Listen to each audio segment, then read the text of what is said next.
Okay Hamza, అన్న beginners కోసం, learners కోసం. సో ఫస్ట్ మనం కార్లో కూర్చోగానే ఏమేమి చేయాలా క్లారిటీ ఒకసారి తెలుసుకుందామా?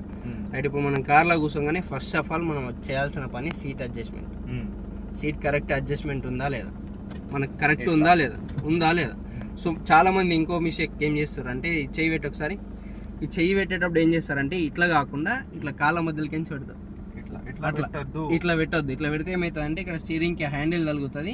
సో ముందుకు అనుకోవడానికి ఇబ్బంది అవుతుంది. కాబట్టి చెయ్యి ఎప్పుడైనా సరే ఇట్లా కాలాటని ఇట్లా నుంచి పెట్టాలి. రైట్, ఫస్ట్ థింగ్ ఏంది సీట్ అడ్జస్ట్మెంట్.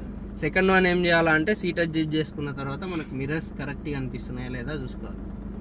ఇది so left side mirror, right side mirror, so middle mirror కరెక్ట్గా అనిపిస్తున్నాయా లేదా చూసుకోవాలి. అర్థమైందా? ఓఆర్విఎం, ఐఆర్విఎం చూసుకున్న తర్వాత దీని తర్వాత ఏం చేయాలా, సీట్ బెల్ట్ వేసుకోవాలి. ఓకే, సీట్ బెల్ట్ వేసుకున్న తర్వాత సో సీట్ బెల్ట్ వేసుకున్న తర్వాత క్లచ్ దొక్కి బ్రేక్ పైన కాలు పెట్టి సో కార్ స్టార్ట్ చేసుకోవాలి.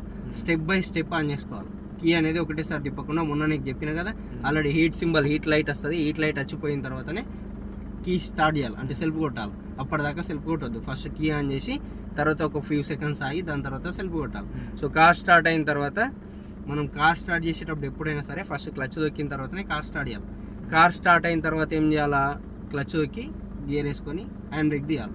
సో ఈ హ్యాండ్ బ్రేక్ అనేది గేర్ వేసిన తర్వాత తీయచ్చు, వేయక ముందు తీయచ్చు. సో ఈ హ్యాండ్ బ్రేక్ తీసేటప్పుడు ఖచ్చితంగా క్లచ్ బ్రేక్ పట్టుకొని ఉండి తీయాలి. అర్థమైందా? సో క్లచ్ దొక్కి బ్రేక్ పట్టుకున్న తర్వాతనే హ్యాండ్ బ్రేక్ తీయాలి. సో హ్యాండ్ బ్రేక్ తీసిన తర్వాత అయినా గేర్ వేయచ్చు, గేర్ వేసిన తర్వాత అయినా హ్యాండ్ బ్రేక్ తీయచ్చు.